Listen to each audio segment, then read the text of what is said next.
I met him in 2007 in Brixton in his home, in a satsang there. And it was one of these love at first sight kind of moments that I'd never experienced before. Meeting someone that just, love just starts to pour out of you. That's never happened to me before. So it was quite a profound meeting, kind of one of these events in your life that you know that your life is going to change forever. And it really did, in the most profound, beautiful, godly way. There was just a sea of people and an empty chair. And I didn't know anything about satsang or gurus. My culture doesn't, or my upbringing didn't inform me about any of that stuff at all. But I found myself going there and had no idea what I was about to go. But I see this room full of people. There's absolutely no space whatsoever. And yet this one of the guys says, "Come." And sitting right next to Guruji. And I was like, "There's no space." And he was just like, "Come." And so I just went, and this tiny little space opened up, and I was sitting there like this. And I never forget this first time that I had no idea. I hadn't watched a YouTube, seen a photo, nothing. So this first time was very impactful, that Moojibaba just walked in from the door and to his seat. The colors, the smell, the presence, and this was the first time I experienced presence. I didn't know that at the time. Now I can tell you that maybe that's what it was. It was just like there was just an energy that moved into the room, like an undeniable presence. And I remember he sat down and I was looking up and I was just like, what is this? You know, meeting someone that has such an impact on you. And I experienced love inside. Like I just felt love, and he didn't want anything from me. I've never met anyone like that now either. You know, it was just no expectation of an exchange or anything. He just had everything to give.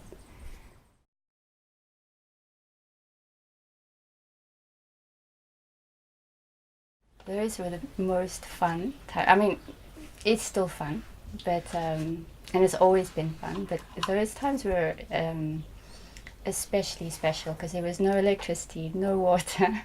We were all city folk, and we came ready to do what we didn't know. And the land was full of, it hadn't been lived in at all for many, many, many years. So it was full of brambles. I remember the first time we came ready to do something, and the ruins was full of brambles, and we came with our garden scissors, ready to take on the brambles. And that was our first lesson, that we needed help. So yeah, back then it was fun. Guruji was in a very small caravan, very, very small. And the rest of us were all in tents. So the first things we were doing was just like we would have to hoe out platforms for our tents.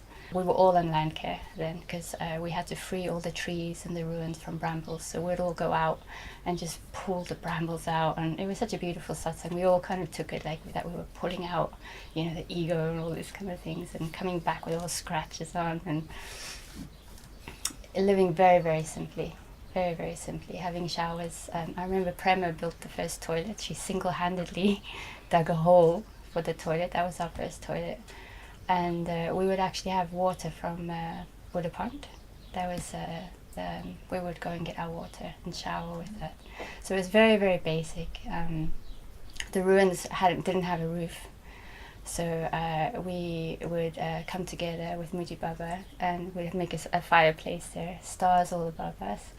And I remember when Omi came, music arrived in Sahaja. So we would sit together, play music, Guruji would give satsang. Very, very precious time. Beautiful, beautiful, beautiful time.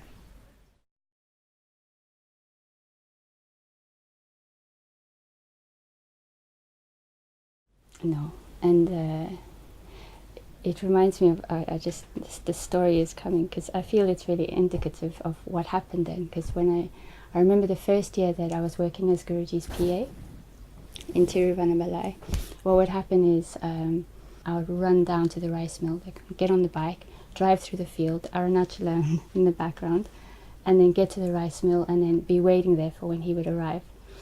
But on this particular day, I was doing the usual routine, getting ready to run out, and on this day he said, "Lakshmi,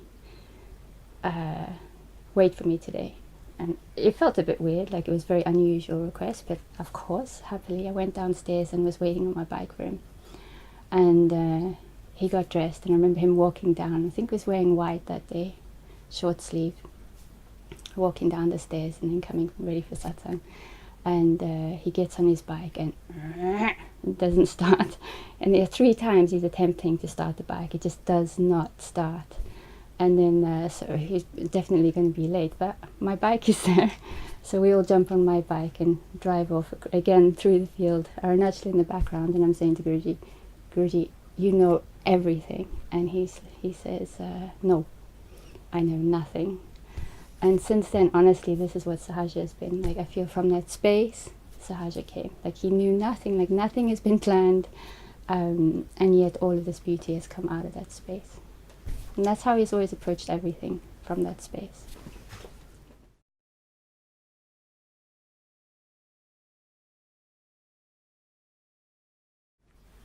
I think that feeling came very, very, very, very early on.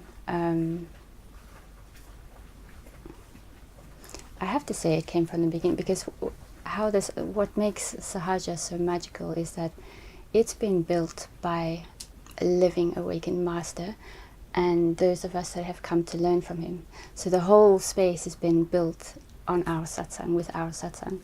So from the very beginning, that relationship has been there, with the land as well, this deep respect and love for the land, and the people that came, and everyone always came at the right time. And to have this kind of interaction with Guruji that's now shaping the ashram that you see today, it started back then already.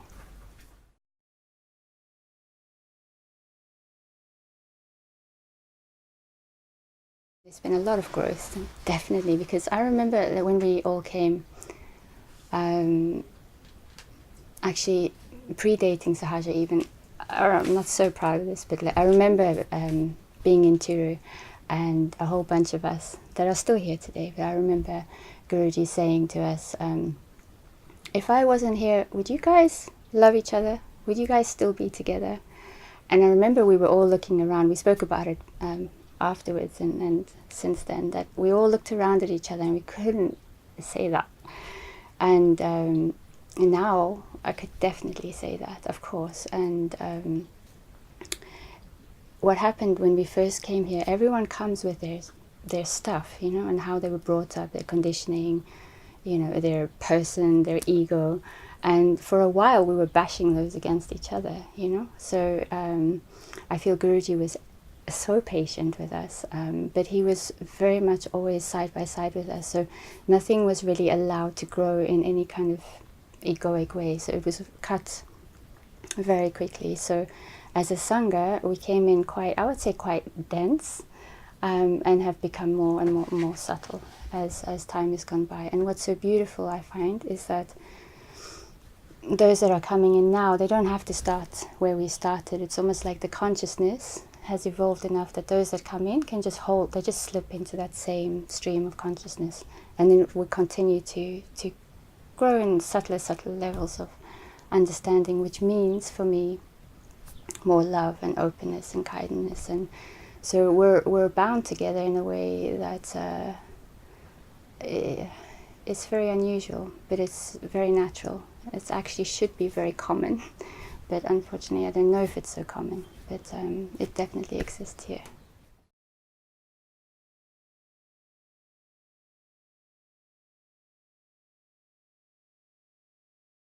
Our relationship with the village is beautiful. We love the village, and that was a very beautiful thing from the beginning.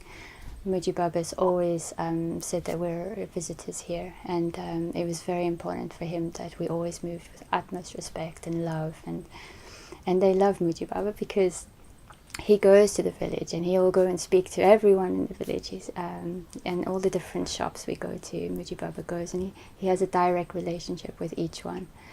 And they come to Sahaja as well, and the beautiful thing is to see Portuguese people that come, they have such a beautiful heart. So it's quite an easy match, actually. It's quite an easy match because I think it's very obvious the love that's here and the love that's in them. They can really appreciate what's happening here without really understanding anything of Guruji's pointings. It's one of the things that I found very beautiful. One farmer that lives nearby, he was here right in the beginning. He was helping us a little bit. His dad died recently, and when he was on his deathbed, Guruji was asked to pray for him, and they made this prayer for him. Guruji made this prayer for him, and his name's Silva. His daughter was, as he was passing, was reading Guruji's words to him, and this was without ever coming to satsang, you know. And then Guruji landed up going for lunch with the whole family, and the way that they received him without ever coming to satsang or being in that connection with the teachings, they knew who he was. They had felt the miracle of who he is. So a lot of the village, they know that there's something very special about Moojibaba. They might not be able to pinpoint what it is, but they all come with such love and respect to him. And of course we just embrace them fully as the ones that took us in.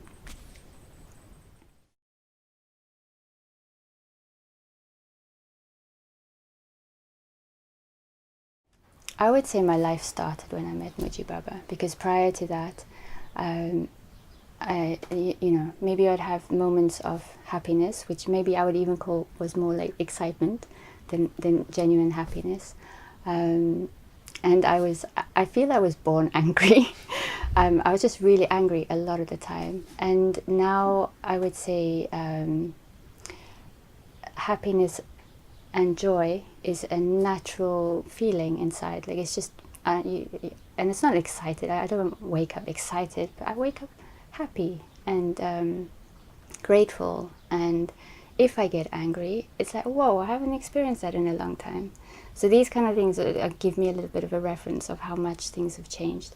I feel that there's a capacity that I've learned from Moojibaba to kind of keep the mind really open, not to close down around certain ideas. And that in itself has been such a gift, because it means you can meet life and meet people, meet different situations with such openness. You can learn from everything then. Whereas before maybe I had really strong ideas which shut a lot of people and maybe valuable lessons out of my life, you know. So yes, I feel I've changed, and I feel like in the Sangha, the beautiful thing about living together in this way, and not even living together, people around the world that are in the same teaching as we are, is that we see it in each other. We see when the being and God is reflecting and shining through one another's life. And sometimes it will happen in this one more, and that will elevate everyone up together. And then it'll happen in this one and we'll all elevate together, you know. So it's a very beautiful way to live together, to discover the being inside ourselves, to discover the space and God inside of ourselves, and see it in each other.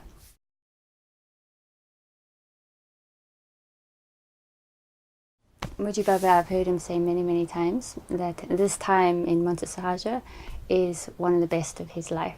So he loves Sahaja. I mean, one of my favorite things is to watch Moojibaba move around the land in his buggy. He's involved in every project that happens here. And you can tell that. You can tell every space you go into, you can tell that it is imbibed with his presence.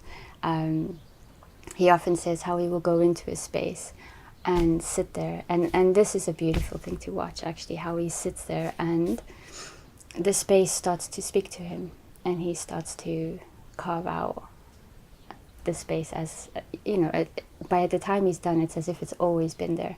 So he's having a relationship with the space. So he never sits down and plans it with an architect. Or maybe that might happen, but what comes out of it is this exchange with the land. So he's very much present with the land and inside the land and in communion with the land.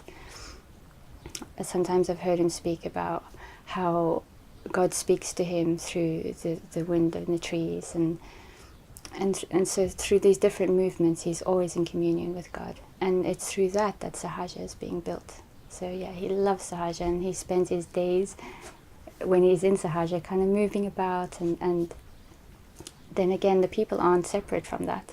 The people are a part of that growth and that communion. So as he's moving along the land, he'll meet this one or meet that one, and it's exactly always perfectly timed.